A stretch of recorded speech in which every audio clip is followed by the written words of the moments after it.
Hi everyone, I'm Justin Raffa, the Artistic Director of the Mid-Columbia Master Singers here in the Tri-Cities in Washington State, and I am so pleased to have with us our composer in residence for the weekend, all the way from the city of brotherly love, and Philadelphia, Pennsylvania. That's right, brotherly love and sisterly affection, as we say. This is the fabulous Melissa Dunphy, who's here with us for our performances this weekend of a very important and significant work in her catalog called the Gonzalez Cantata. Welcome, Melissa, to the Tri-Cities. I am so happy to be here. This is awesome. So this is day 2 of your time here. Yeah. So far, so good? It's been so great. Yeah, I have never been to this part of the country before. And it's so beautiful, and I love being right on the Columbia River, and these are areas of the country that I was telling my husband I had only heard of in the Oregon Trail video game that I played as a kid in Australia. That's having a big comeback right now. There's a lot of interest in the Oregon Trail. Yeah, absolutely, which I think is so cool. As you can probably tell, I'm not from Philadelphia natively, although my friends tell me that my American accent is coming in Philly. There you go. Yeah.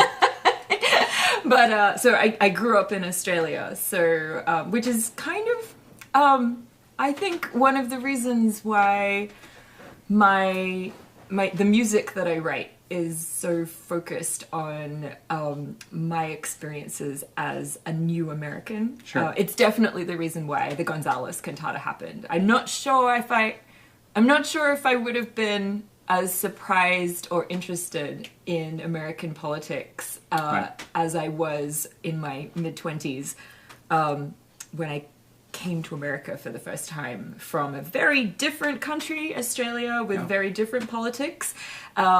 We think in Australia that we know a lot about American politics, but it's not until you come here and experience for yourself the circus of it, and you know the differences that you hear about in Australia. You know, the cost of college, the cost of healthcare. Sure. You know, and you hear things about it in Australia, but you don't really realize what it's like on the ground in America until you come here. Tell us a little bit about your journey of coming here to the U.S. from Australia. What was the timeline? What was the impetus for that? And then your ultimate decision to become a United States citizen. Yeah. Okay, so I grew up in Brisbane, Australia, which is the capital of the state of Queensland. And I moved to Sydney for college, spent a few years in Sydney, bouncing around, trying to figure out what to do with my life. Because, funny story, I was always studying music. I started violin and piano as a young kid. I had a Chinese tiger mom, so I was like the walking stereotype Chinese girl, really excelling in math and science and playing violin and piano on the side. And I loved music very much, but I excelled academically.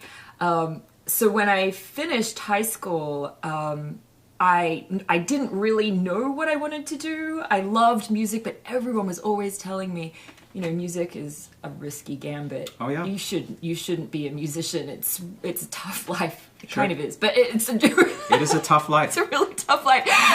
You shouldn't do that though. You know, why don't you go into something lucrative and secure like medicine? So when I graduated high school, I got great grades.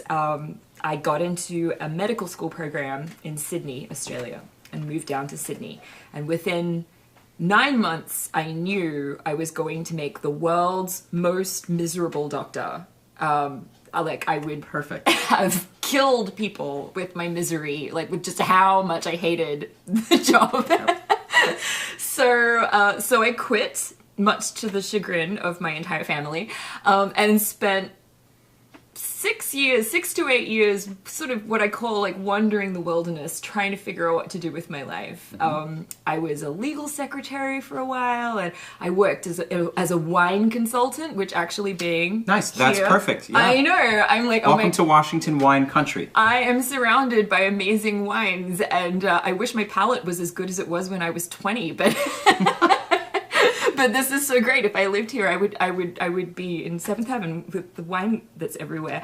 And And I worked in TV production for a while, for TV news, I worked at IT for a while, and it's so funny because I kept doing music on the side as a constant, but I never put together that maybe that was what I should be doing, until I fell in love with an American. That's my husband, Matt, and who's here with us this weekend? Yes, he is. He's off camera. You can't see him.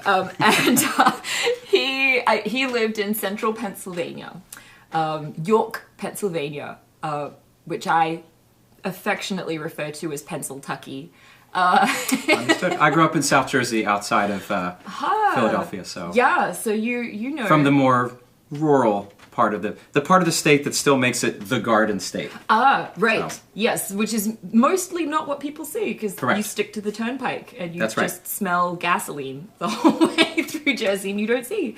And Pennsylvania, everyone thinks of Philadelphia and Pittsburgh, and there's this whole region in the middle. Right. We lived in Amish country for a while, where the local Walmart had a stables where you could put your horse and buggy while you went shopping at the Walmart. Lancaster County is my parents' favorite vacation destination. Really? And you pronounce it correctly. Yeah, they love going there. So I'm very familiar with that region. I spent some time there as a kid. It's a beautiful region.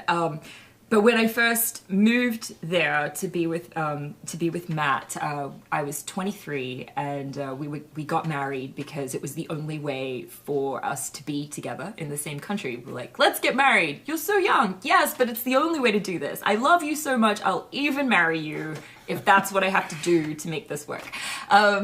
So the funny thing was, I moved to Central PA, and it forced me to figure out what I wanted to do with my life, because there were so few distractions. The way living in a big city, there's so much to do, right. And you're like, a million different opportunities, and you work on everybody else's projects, and you live the city life, and you're going out all the time, but it's really actually harder in some ways to figure out what it is that makes you work, makes you tick, inspires you. What do you want to create? What do you want to give to the world?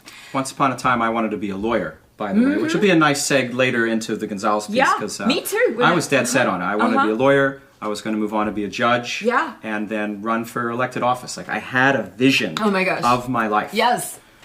Until I met some burnt out lawyers Oh my God. for career day later in high school, my junior and senior year, that really painted this really awful picture for me. And I got spooked that, well, maybe this isn't what I want to do. Where I had always been doing music on the side. Right. Like you said, just sort of for fun, as a hobby, and didn't really think about it as a career path. Yeah. So I'm with you there. I went through a definite law phase for a while there, where I thought I didn't want to be a doctor when I was a teenager. And then when I dropped out of med school, the next choice was like, well, maybe I should go back to that law idea. And that's when I became a legal secretary, to see what it was like. And I had such a miserable time working for lawyers. Yeah. Because, you talk about the burnt out lawyers that you met. Right. They were my bosses, and they were the meanest people to work for. It was like a sport to make the secretaries cry. And I was so miserable there, and I knew, I was like, oh, well, that's not going to work out. I don't think I want to do that. Sure. So yeah, very similar experiences. And I thought politics was always very interesting to me as well. And, my mom would sometimes say, maybe you'll grow up and be the first female prime minister of Australia. There you go, yeah. Maybe that will happen one day. Awesome. But then as you learn about politics, you're like, wow, you want to talk about music being a hard life? Oh my God. Politics seems to me like the most frustrating, stressful, right. Thankless profession, but necessary, of course. Right. I have so much respect for people who go into politics to get things done and then stick with it despite everything. Anyway, so I ended up in America, and I was sort of figuring out what it was that inspired me, what it was that made me tick creatively. I was working as an actor, because I've always done theater on this. I've always loved being involved in theatre as well. Hello! Hey, dog. Oh, we have a little... Oh, Coda's visiting us. We have He wants to be near the a action. dachshund too, but he's going to listen to the story too. Okay, so I was I was always involved in theatre as a kid, on the side. Yep. And in central Pennsylvania, we're very lucky there that there are a lot of really high quality small professional theatres that you can walk into and say, hey, I would love to be involved. Can I audition for you? And I got involved in these small professional theatres. Like you actually get paid to do this. Amazing. When we started getting paid for art, that was pretty wild. What? You can't do that in Australia, actually, because there are too many actors.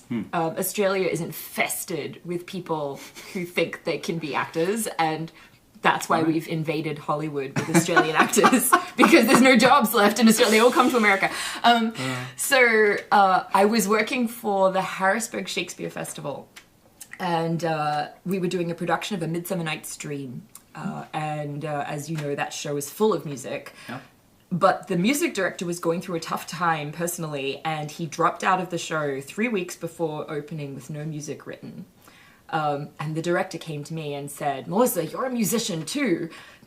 We are desperate. Can you write some music, write some songs? I hadn't written anything since high school.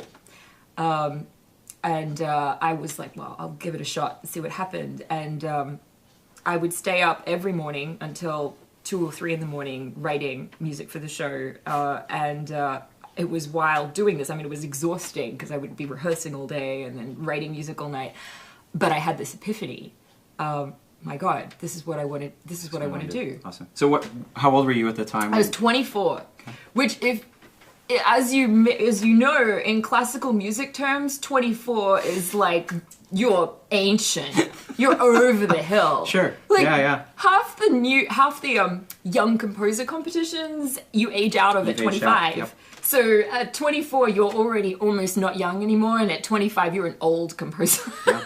But I didn't even think about the possibility of being a composer until I was 24, and it was only because my director, said, do it and try it, and I did it. And went, oh my God, why haven't I been doing this? This is composing combines both the left and the right side of your brains, I think. It's like, it's creative, but it's also like solving a math problem sometimes, or a cryptic crossword puzzle. To me, it's like particularly with vocal music, you get a text, and you're finding the melody within that text. You're finding the song within that text. And it is like a puzzle that you have to crack.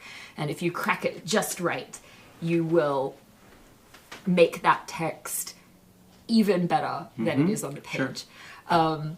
And that is so exciting and challenging to me. It's more exciting to me than performing. It's more exciting to me than, certainly than a technical job, of some kind. Then I had to figure out how to be a composer, which I sort of looked... So were you already married to Matt at that point? Yeah, okay. We'd been married at that point for about a year and a half, 2 years, when I suddenly came home one day and decided I wanted to be a composer. And sort of said, well, how do we do this? How does one be a composer? I think I need to go to grad school, but I don't have a bachelor's. So I need to go get a bachelor's. Yeah. So Westchester University, which is right outside Philadelphia, sort of halfway between central Pennsylvania and Philly proper. I sort of said, well, that's close. And, it's affordable because it's a state university, right. And they have a theory composition program, and I looked up their professors and was like, well, the professors seem very good. Let's go there and get my bachelor's degree, and did that, dragged Matt with me out of central Pennsylvania to Westchester University. And was he happy to go with you? He was, actually. We'd been in central Pennsylvania for 3 years at that point. And I'd said to him, I think the moment I arrived, I was like, we need to get to a real city at some point. Like, this is really pretty, but I don't know if I can live, like, surrounded by cows for the rest of my life. Sure. And, like a lot of people who grow up in small towns, there's always this idea that, you know, the city is very expensive and Right. it's difficult to navigate. And I grew up in big cities, so there was this culture clash between the two of us. But it's so funny because, yeah, I dragged him to Westchester, and then after I finished my degree there, I got into the University of Pennsylvania, which is in in Philadelphia proper. And Matt came with me, and you know, he got a job in Philadelphia right away, and now he's even more of a city boy than I am. Nice. He walks everywhere to go to work. You know, he like never touches the car anymore. He's always eating at the really cool cafes in our area. Congratulations. Yeah. Yeah, well done. I converted. I converted my small town American boy into a proper urban liver, and meanwhile, I'm stuck in my house composing all day. Yeah, so yeah, everything kind of worked out from. It's funny. It's like when you really know what you want to do, when you have that epiphany, it's this gift because it's like it gives you this gift of focus. Like I'm always really envious of people who seem to know exactly what they want to do with their lives right from the beginning and then just follow that path. And it's like, they know exactly what they want to do and they just do it. Sure. And it took me a while to find that focus and that I don't know, the thread to hang on to. But then once I grabbed it and was like, it's the composer thread, that's where I want to go. It has taken me to the most amazing places. It took me to writing this piece, and this piece has taken me to conversing with people I never thought, you know, I would. It made American politics, which had always seemed this very distant foreign thing, suddenly a real part of my life. Yeah. Which is real. So let's look a little bit at the timeline. Gonzalez, the former U.S. Attorney General, who served under President Bush, and we're looking now specifically at Bush's second term in office. Yeah. He resigned his position, I think it was late August of 2007. Yes. So you were already married at that point? Yes, and I wasn't yet. Just trying to track your journey and how what it sort went. of led you to be interested in the piece. So, Matt and I got married in 2003. Okay. In 2004, the day after Bush was elected for his second term, we had. I remember that day. Yeah, it was. That was the day of our famous green card interview. Oh, So, because you get married and then you have you file for a green card, and then it takes about a year for you to get a green card interview. You're just on a backlog. Right. So the day of the interview, we drove from, you know, Harrisburg, where we were living, to Philadelphia to the INS to have a G-man in a suit and zero sense of humor interview us about how in love or not we were. It was an experience. And then the backdrop to all of that was that Bush had just been elected for a second term. So for me, you know, I will straight up say it, I was kind of really surprised that Bush had been elected for a second term. Yeah. I was teaching in Bisbee, Arizona at the time. Oh, where's Bisbee? It's on the Mexican border, so just about as far south as you can go, sort of in the middle of the state. And it was a predominantly left-leaning community, despite being in the red state of Arizona. It was a sort of little blue blip on the dot. And that was the community I was hanging out with, artists and musicians. And, Sure. and I remember being at my accompanist's home, at Carol's home, watching the returns, watching the results come in, and everybody was pretty confident that it was going to go the other way. And then it didn't. And then it didn't, which now we've had that experience more than once. Yes. So I remember on the way down just sort of thinking, you know, there were two competing thoughts. One was, you know, what am I doing? I'm going to be living amongst these people that elected him twice. And then my competing thought was, well, I'm on this path to become an American, and I'm going to fix it. I'm going to help fix it. You know, I'm going to be part of the process that you know, steers things in a direction that I think is going to help American society. So yeah, we went down and we did this green card interview. But I think, yeah, that was a moment for me when I really started, you know, trying to understand American politics. I think for me as an artist, the most exciting things are things that I don't understand. You know, I try, when I see something and I'm like, I don't get why that person is acting that way. Like, that brain is so different to mine. And then as an artist, it becomes this sort of a pea in the mattresses that I'm trying to dig down and find. And that's the journey of me as an artist, is like trying to find the things that I don't understand. So I looked at America and was like, I don't understand any of this. Let me figure out, you know, how to understand it artistically. And so, yeah, a lot of my art, at that point, so that was what I say, 2004. I started my undergrad in 2006 at Westchester. I had gotten my my general education subjects out of the way at community college.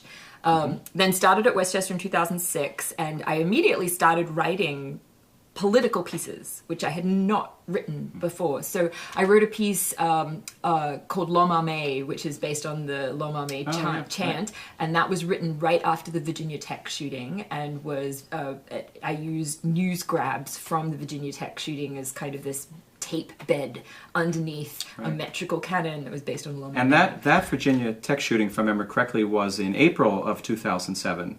Because when Gonzalez was interviewed a second time by the Senate Judiciary Committee, the chair, Patrick Leahy, started by acknowledging that this had just happened. Because their hearing had been rescheduled 2 days later. Partly because of what had happened, because it's so close to D.C. Of course. But if you remember from the committee... well, I didn't put that Chairman together, Leahy starts by acknowledging that, that shooting had just happened. And that was, of course, you know, I mean, it affected me a lot because I'm at a college, you know, in a big state college, you know, thinking that this could happen anywhere. And I come from a country where we have very strong gun regulations, and I'd never seen a gun anywhere but on the belt of a policeman in Australia. And we don't, you know, I was in Australia when the Martin Bryant shooting happened, and then there was a huge gun buyback. And the only protests I heard in Australia were protests from mothers groups saying the buyback didn't go far enough.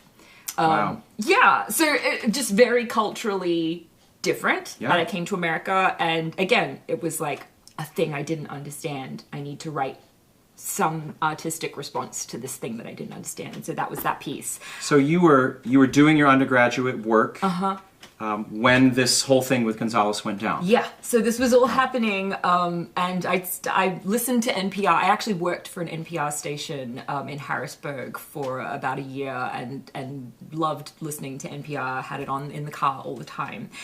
So I was listening to the Gonzalez hearings as they were reported on NPR. And there were a lot. I was looking through the archives over the past few weeks, and there's just so much reporting that was happening at the time. Right, because it's a big deal. It was a huge deal. It was, you know, the Attorney General to be brought down in hearings, or to be, you know, to be publicly scolded like that in hearings was, you know, well, unprecedented in recent history of America. And it was dramatic. It was dramatic stuff. When you listen to the hearings, you wanted to keep listening because there was so much drama involved. I finally watched the whole 5-hour committee hearing of I think it was April 19, the second time that Gonzalez was called into the Senate Judiciary Committee. 5-hour committee hearing. I mean, they did take a break. I remember they broke for lunch. But yeah, it was intense. I have not watched the whole video. It was almost like watching a soap opera unfold. When I heard the parts on the radio on NPR of particularly the one that I talk about inspiring me the most was when Specter was ripping into Gonzalez and just being like... Arlen Specter, the ranking member Republican on the committee from the great state of Pennsylvania. Yes, in fact, I met him several times when I worked at the NPR PBS station in Harrisburg. I had the honor of powdering his nose and shiny bald spot for TV. Because I was the only woman in the studio, and the director said, Melissa, go down there and powder his shiny spot on his head. The makeup artist has gone home, and you're a woman, so you have more experience with makeup than the rest of us. So I had to go down and be like, Mr. Specter, hold still. And I felt so bad because he just had chemo. I mean, that's why he had a bald spot on his head. But I was, you know, powdering his nose and then sorry. Okay. And he was actually really nice. I met a lot of politicians while I worked there, and he was more genuine than many of the other politicians I met, like Ed Rendell, former governor of Pennsylvania, and Philadelphia mayor. Right. When I talked to him, I didn't feel like he was really looking into my eyes. I felt like he was looking to see if there was anyone more important that he could talk to while I was talking to him. But our inspector looked me in the eye and, listened to me when I That's very cool. asked him questions. So I kind of had this weird grudging respect for our inspector, and then to hear him on the radio ripping into Gonzalez the way that he was like, oh my gosh. As a Republican, and I think part of my fascination with the piece, so I guess we're heading there. Let's talk about the piece a little more, because that's why we brought you here. It is the West Coast premiere of the piece, by the way, so we're really excited. I don't know why it didn't get out of the East. I think it has a lot of relevancy and overtones of what's going on in our world today. But certainly in 2007, which is not ancient history, I mean, we're talking 11 years ago, there were Republicans who were holding Gonzalez accountable. Gonzalez, who was a member of George Bush's Republican administration that was controlling the White House. And that's something that we've lost already in just a few years, where we see representatives from parties who are really on the defensive and being more protective if someone in their party has made a mistake or something goes wrong. So it's fascinating to me that it wasn't just the Democrats who had won the majority at the midterm election. It wasn't just the Democrats that were going after him and holding accountable. It was a number of the Republicans as well. Including our inspector, and including Jeff Sessions. Right? The senator from Alabama. That's like the big surprise, I think. And I haven't had a chance to share with you. That's one of the main reasons why I programmed this piece. I've known about your work. For 2 or 3 years, I've sort of been eyeing it. I was really interested in the content. It was on a site of a choir in New York City that catalogs new works and hopes that they get future performances beyond a commission or a second performance. Called Scola on Hudson is the name of the group, by the way. And I'm not sure if you uploaded the piece into their database or if they found it. They approached me and then we talked and I put Well, it worked, Melissa, because that's how I found out about it, before I even knew who you were. So I've been looking at this piece, and I saw that Jeff Sessions is a character. He's one of the senators where you choose to set his questions from the committee hearing. Right. When he became the Attorney General of the United States, when he stepped into Gonzalez's former role, that's what pushed me over the edge to say, okay, it's time to do this piece and it's time to tell this story. Yeah. So that's the background on what brought me into it. The second he became Attorney General, I immediately had my social media inboxes full of people saying, "Are you going to write the Sessions cantata?" Like immediately, so many people, and I actually was like, I feel like the reason that I wrote the Gonzalez cantata in some ways is, it actually in all ways is, here it is, is that I found myself feeling sorry for him.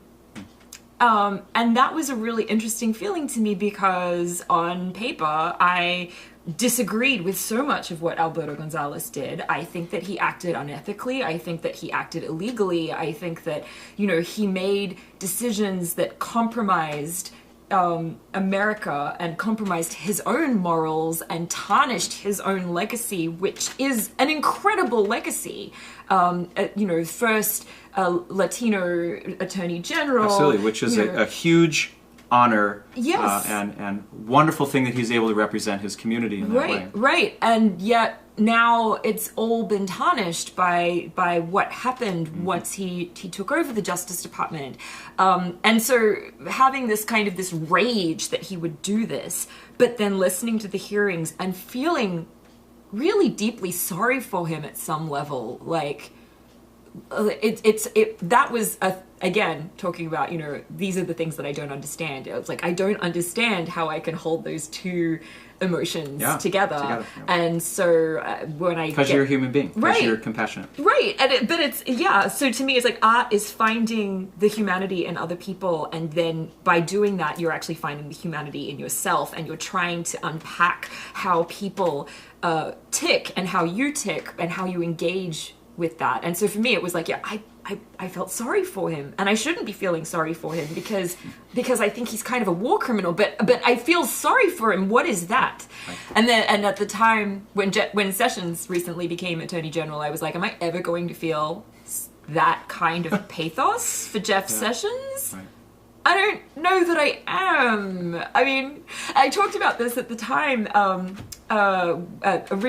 back in 2009, when the Gonzalez cantata was first performed. I talked about how if Gonzalez had had the verbal acuity of Donald Rumsfeld and was able to, take a question, do some ridiculous origami, and spit back an answer that nobody could understand. Because that's kind of what he did. He was like this, this bizarre oracle of, there are no knowns. And, that's been turned into a song cycle too by a friend of mine. Oh, wow. Yeah, the Rumsfeld songs are really great. But he had this way of not letting it touch him. And Alberto, for all his Harvard law ability and smarts and achievements, did not have that same ability to get himself out of the hot water once he was in the hot water. And that's part of the reason that I felt sorry for him. And I don't think that Jeff Sessions would flounder in quite the same way, although we will see. We shall see. Let's look at the sort of central issue that probably brought Gonzalez most into the spotlight. There were a lot of policies that his department was making that we could talk about. And you've mentioned some of them already. And they're mentioned in the cantata. Right. The specific issue of 7 of the 93 U.S. attorneys stationed throughout the country that represent his department, 7 of them were up and fired in the middle of Bush's second term, which was an unprecedented decision. We know that there's a lot of turnover with U.S. attorneys when a new president comes in and the administration changes. They pick a new cabinet. There's a lot of change that happens, and that's a given. But to fire not 1, not 2, but 7 of them pretty much all at once in the middle of a term was raised eyebrows. Yes, raised a lot of eyebrows. And one of those 7 is from Washington State, and you and I will get to meet him in just a few hours. He's coming. Wow. He's coming to our opening night concert tonight on Friday. John McKay, who was assigned to Western Washington Division out of Seattle. He was one of the casualties of that administration. Yeah. And so people started asking questions. A number of congressmen and women said, what happened? Because these particular 7 U.S. attorneys had really exemplary records. Right. They were well respected, well established, and they just got glowing reports from the Justice Department that they were doing their job, straight A's, and then within a matter of months, and in some cases weeks, you're out. So that's really the central premise that brought Gonzalez to the forefront, and certainly the times where he had to sit before the Senate Judiciary Committee. It seems so strange, right? Because you and I might say that Gonzalez's Justice Department did far worse crimes than fire a bunch of U.S. attorneys. You could certainly make that argument. People, I'm like, this piece is not really about the crimes or the misdeeds of Gonzalez. It's about what happens when he's brought to account for, and I mean, this happens all the time in politics. It's like, you get away with a whole bunch of things. It's like, what's his name? Al Capone getting done for taxes, he's this mobster who kills people all the time. And watch, I have mafia ties in South Jersey. My last name is Rafa, so. Amazing. For what it's worth. But yeah, it's, that sometimes that's not what brings you down. It's sort of something that seems more, it doesn't seem quite so horrible, the crime that brought him down. But yeah, when I started, after I wrote the Gonzalez cantata, I actually was contacted by another of the U.S. attorneys, and I totally blanked on his name. Matt, can you look up the name of the Arizona U.S. attorney that was fired by Gonzalez? It's on the wiki page for it. I was contacted by the Arizona U.S. attorney that Gonzalez fired. Just sent me an email and said, "Thank you for writing this piece." Wow, awesome. And I burst into tears when I got that email, because I hadn't really thought about, yes, this is, of all of the things that went wrong in the Justice Department, this might seem like a less major blip.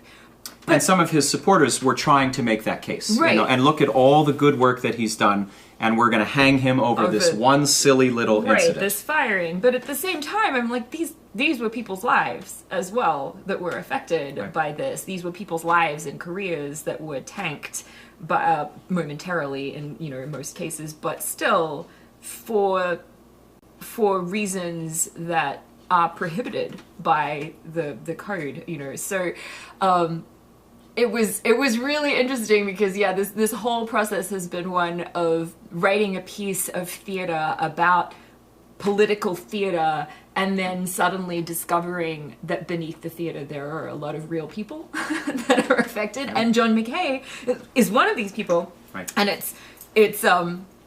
I'm really excited and nervous, and I have no idea what I'm going to say to him tonight. We'll find out. Did you find What's that the name? name? Did we get a shout out from the audience? Paul K. Charlton was the who contacted me from Arizona. Wow. It's so this will be the second. That's the second of 7, so it's an ongoing quest. To meet all of the U.S. attorneys who are fired. And I did actually send Gonzalez himself a copy. Really? Yeah, I was curious if you've had any level of interaction with him, or so as a result of this piece, directly or indirectly, I have had a phone conversation with former Attorney General John Ashcroft. I have had a letter. I got a letter from Joe Biden after I invited him to the premiere, and he sent me back a very lovely letter that said, "Sorry, the U.S. Postal Service in the White House is very slow, and I got your letter after after it was too late to organize." And I sent a copy of the CD to Alberto Gonzalez when he was hired. He was hired by a university, and I sent it to the university. Wow. So, and I never got a response, but for all I know, he actually has a copy of the Gonzalez cantata sitting in a drawer in his desk somewhere. Wow. I have a fan at the NSA. I have a fan at the National Security Administration who came to the Baltimore show. Wow. And loved this piece because he was so angry during the Justice Department hearings, and he sent me like a thank you packet of a bunch of NSA merchandise, like pens and folders, which I'm sure they all have bugs in them, and now I'm probably being tracked all over the country by these NSA office equipment that I have. But it's just the weirdest thing is, being able to interact with society through art, and then the society interacts back.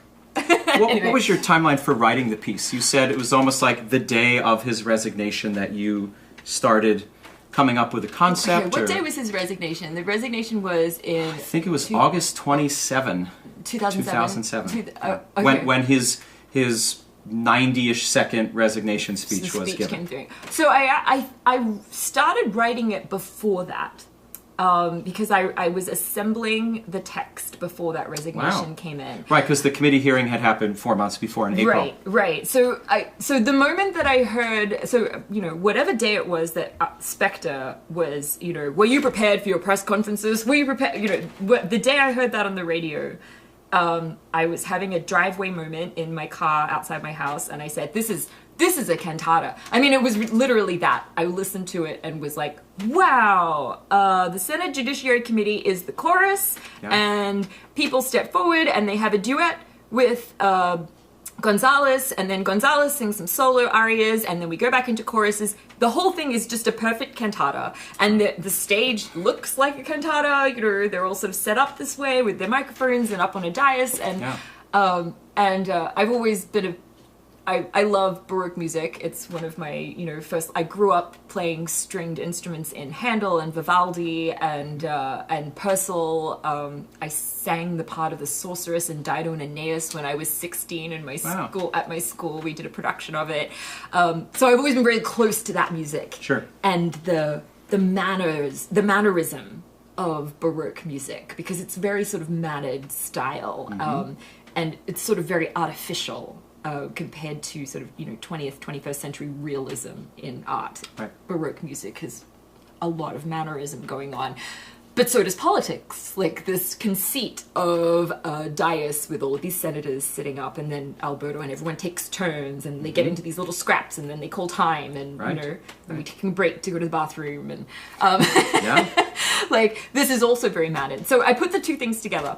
I went to my composition professor at Westchester and said, I want to write a cantata.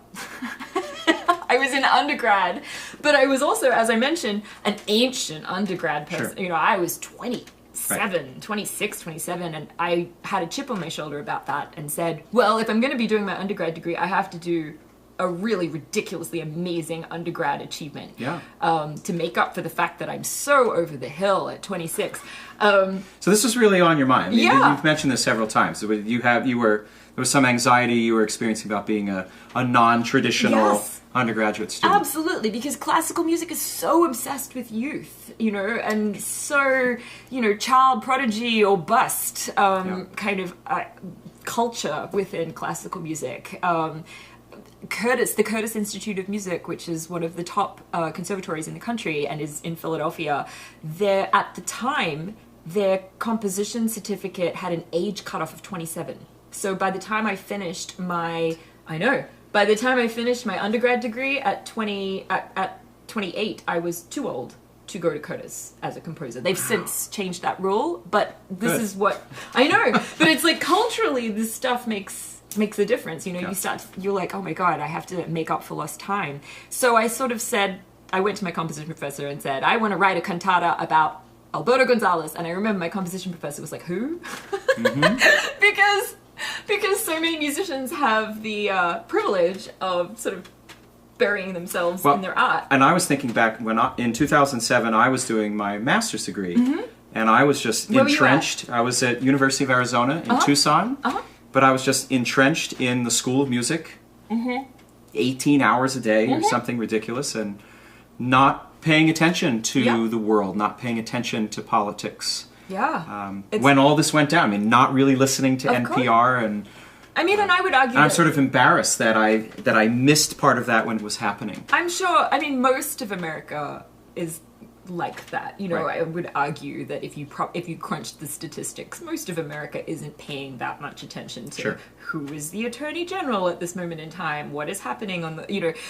But for me, as an Australian, you know, in the midst of this crazy new adventure of living in the circus of American politics, I was, you know, glued to my radio, and I already knew that I was getting artistic inspiration from the emotions I was feeling watching American politics. So I was kind of, you know, writing a cantata, writing any large-scale work is such a slog.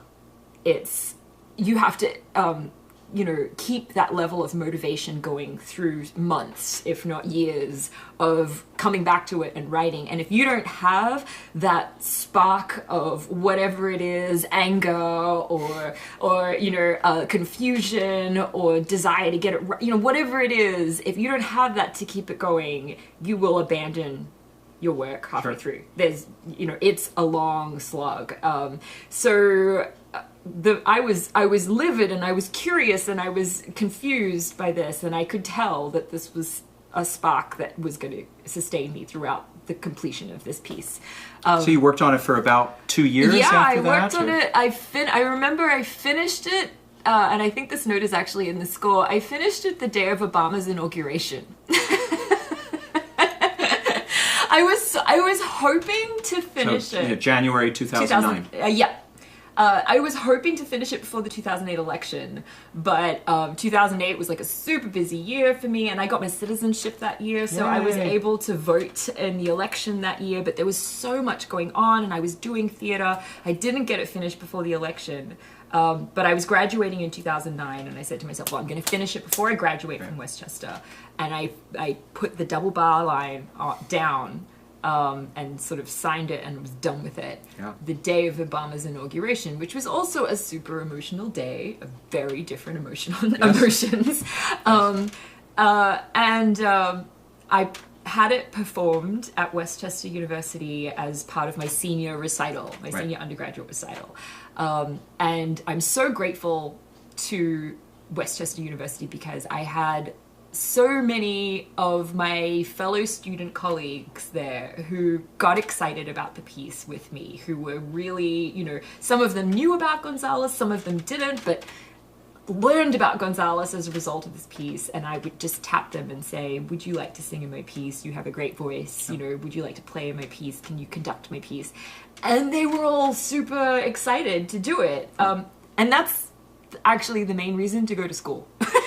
As a musician, I feel, is to make contacts with other musicians and collaborate. And It's about community. Yeah. That's why I'm in choral music. Yes. That's why I enjoy the team effort, the real ensemble that it takes to make this work. 100%. And I think singers are the best collaborators in that sense. I don't know if it's because the voice is the most personal instrument. It is. Yes, You know? I would, yes. So it's like it becomes part of you Sure. in a way that I grew up playing instruments as well as singing, but it's the singing stuff that sticks with you.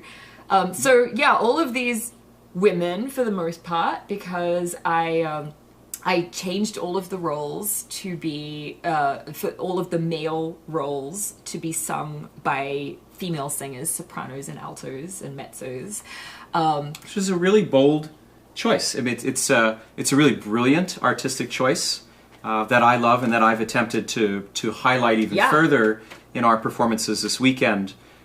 So the scoring of the piece you set for SSAT, for divided sopranos, alto, tenor. Yeah. But in the premiere, you envisioned the tenor section was sung by male tenors. And is that what you had for the... I did, yeah. So I tell people there was an ideological reason for this switch and a practical reason as well, which was two things. The best decisions always have both. So the ideological reason was when I first got the idea to write the cantata, I immediately, went online and was like, who is in the room while this was happening? And found a list of the entire Senate Judiciary Committee, and I don't think they were all in the room, but the Senate Judiciary Committee was 20 people, and it was 19 men and 1 woman. 1 woman, right. Dianne Feinstein was the only woman. And I was so angry. I remember, I still feel it, and it's not much better now. That's true. It's America, we pride ourselves on being, a fairly progressive country when it comes to feminism or representation of women, but we're actually not very good at all. We're one of the last, we are, I think, the last English-speaking Western nation that has not yet had a female leader. New Zealand has had one, Australia, of course, the UK. There are many countries around the world that have far better representation of women in politics, including countries that America likes to think are less developed than we are. Countries in Africa, Pakistan, these countries that America sort of thinks, oh, women don't have equal rights there. Oh yeah? Well, they have double the number of people in their parliament as we have in Congress. Right. What does that mean? So anyway, as you can tell, I got really angry about it. So I said, this won't do. I can't, I need to talk about this. And then I thought, well, the easiest way to talk about this is to reverse the genders. Yeah. And people will think, wow, that's unusual. I'm like, is it though? Shouldn't it be unusual also to have 19 men and a woman in a room rather than 19 women and a man? But then the practical reason, of course, is, as I'm sure you are aware as a choral person, the world of singing is probably dominated by women at a rate of 3 to 1 at least. Yeah, I would say that ratio too. Yeah. There are so many more female singers out there than male singers. I love the tenors I know deeply, but I often say that any tenor with a pulse who can sing and walk at the same time can have a career on the Met stage. Yeah. Meanwhile, some of the most amazing sopranos I know, with voices of, they open their mouths and angels come out of their throats, and you're transported into some other dimension listening to them sing. And I've seen it happen. They're on food stamps because they can't find work. Right. So yeah, there's great inequality in the singing world. And, right. And as a male singer, as a male conductor, I'm very conscious of that, and so I try to do what I can in the world that I can control, where I can make decisions to try to help the cause. And of course, in composition, it's probably about 80% male. So there's a huge disparity there too. Right. Yep. And the thing with people who create art, people who write, and people who compose is we tend to write what we know, which means that a lot of male composers write for majority male roles in theatre. Right. Because it's what they understand, it's what they know. They might not be being deliberately sexist, but they'll just connect better with a male protagonist. Interesting point, yeah. Yeah, and give more lines to the male protagonist because they can put themselves into that role far more easily. It's just kind of a human psychology thing. So I was, I looked out at my friends at Westchester University and saw at least a dozen exceptionally talented women who were going to go on to, conservatory master's programs in voice. And I had just like a handful of men that I knew who were at, a competent enough level to compete with those women. So I said, well, this is obvious. This is going to write itself. This is how this is going to work. And that scoring has worked well for us because we're featuring our women's choir, and I have the same female to male ratio struggles here with my choir of the Master Singers. But I asked you if it was okay to have women sing the tenor role because I really wanted to feature just the women's choir, partly for efficiency and putting personnel together. So I don't know if that's a new venture for a performance to have taken, but we're happy to be trying it out. I'm super happy as well. Yeah, I love the idea of female tenors as well. So I have a pretty deep voice when I can push it down lower. I think it's also because I play the viola, and the viola is, the sort of like a tenor instrument, I say my voice is about the range of the viola. So it's like I almost wish I could sing the tenor part in the chorus with with the women when I see it on stage. I'm like, yes, I gave them a lot of very funny lines. So and I try to take it to the next level as well to be supportive of this ideal. We've hired an all-female orchestra that are playing the performance. So you have me, the male conductor, and I'm tempted to just hand it over to you maybe one night. No. Conducting is terrifying. I have to take so many. I conducted the Fringe. Yeah, I saw your video. Yeah, and what you didn't see was me, scarfing down handfuls of beta blockers before I went on stage, because conducting is, to me, it's like air traffic control. It's like the most terrifying pursuit, and if everything goes wrong, the buck stops with you. You're the person who gets the blame. So I think about that when I conduct. I do too. Oh God, I don't know how you just must have different mechanisms for your adrenaline, because my adrenaline comes straight to my fingertips and they go like this, and then nobody can see my beats. Beta blockers, But I mean, I'm super grateful that you took on this piece, because I'm so delighted that it's like an all-female chorus and an all-female orchestra. That I grew up a thing I didn't mention earlier is I went to an all-girls school. Oh, okay. For 11 years as a kid. So I grew up in a very all-women environment, Right. Playing stringed instruments in all-female string orchestras and singing in girls' choirs the whole way up. And that was just normal for me. So in some ways, this is part of my legacy as someone who grew up in a single-sex environment, and who I feel that growing up in a single-sex environment like that was conducive to really I was put in a position where I felt like I could do anything in some ways, that there was no gender role because we were all the same gender Right. at the school. So, the fact that I did have the guts to conduct, even though it sends my adrenaline into overdrive, was partly because I learned to conduct as a kid in high Right. school, or that composing did finally occur to me as a thing that I could do. The confidence of growing up in a single-sex school was part of why I chose this path. Cool. The reason I think it took so long is because even when you grow up in an all-girls school, if you had asked me when I was 16 to name my 10 favorite composers, I would have named you a bunch of dead white German guys. Mm-hmm. Me too. Yep. Right? Yep. I didn't have, even though I was surrounded by women and I didn't really think of things as being gendered that way, if all of my role models in composing were men. And I still love those role models to death. I have been in love with Mozart since I was 6 years old, and I will never completely fall out of love with Mozart.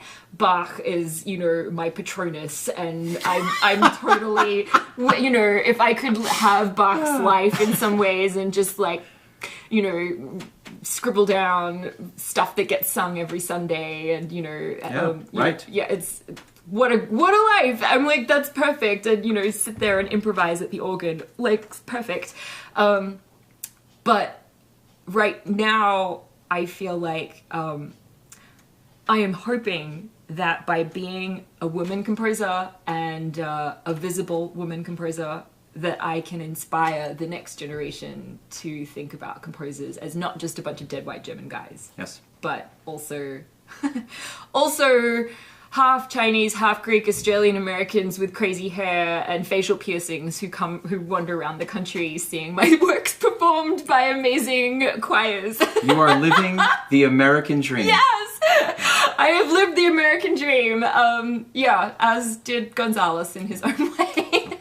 Melissa, we've been talking for almost an hour. Oh my God. Let me close by asking, what did you want your audience to experience at the time of the premiere, and has that goal changed for you now? What do you want the Tri-City community, what do you want them to think about? What message do you want to send in that the piece is being presented? And has that message changed in the 11 years now since it was first premiered? Oh, it's a big question.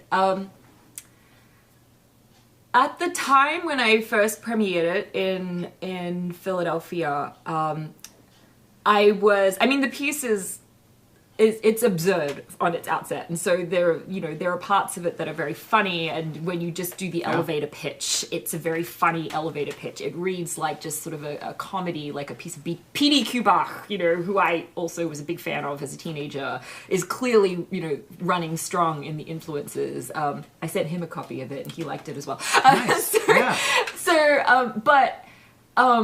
But actually what was more important to me was that people feel that same feeling of pathos and pity, and were surprised by their own capacity to feel that at the premiere. And I know that some people it hit that mark, because I had people come up to me in tears after the show and just not expecting to leave the show bawling their eyes out, but they did. And for me it was, and this part of the message I'm not sure has changed at all, and that is that we're all here in America, and we all, to varying degrees, love this country. I've chosen America to be my home, so unlike the majority of Americans. So I I love this country enough to uproot my life in Australia and come here and choose it as my home. But just because you love your country and you love the land that you're on and you love, the system of government and the First Amendment and all of these things that make America great to me, it doesn't mean that you can't see the flaws and have your heart broken by them. And, and understand that we all have to kind of live here together, and there's going to be conflict, and how we move forward in that conflict, I feel, depends in large part on all sides recognizing each other's humanity. It's easier for some sides than others, I think. But that, that's what I really hope we come out the other side with, that we don't just sort of get more and more polarized and more, the other side is inhuman. No, you're inhuman. No, you're inhuman. It's like, no. A lot of the times, understanding the psychology behind people's poor choices is the key to kind of understanding them as humans and in some way forgiving them, even if you're not excusing them, but forgiving them. So I think we're going to have that. I think that is going to be key going forward from this moment in American politics as well. I think that if we are going to continue as a nation for the next few decades, there's a lot of forgiveness in the cards that's going to happen in the next few decades. And that message is in the Gonzalez cantata, and I hope that comes through as well. Wonderful. Yeah. Melissa, where can our viewers learn more about you and your catalog as a composer? Yeah, you can go to, it's very easy, melissadunphy.com. Is my website where I have my compositions. You can also go look for me on Facebook and on Twitter. If you do a search, I'm generally the first one that comes up, but I'm on Instagram as well. And all of those accounts are under my publishing company's name, which is Mormolyke, Mormolyke. But if you search for Melissa Dunphy, you'll find me. Awesome. And you can find more information about our West Coast premiere performances this weekend of Melissa's Gonzalez cantata at our website at mcmastersingers.org. Melissa Dunphy, it's been an absolute pleasure to talk to you. I feel like we could sit here for hours. I know! We should do like a whole podcast that goes for weeks and weeks. There you go. We'll meet again. But we're so delighted that you're here in the Tri-Cities. We hope you have a great stay. It's an honor. Thank you so much. I look forward to tonight's opening performance. Me too. Thank you. Thank you. Bye. Bye.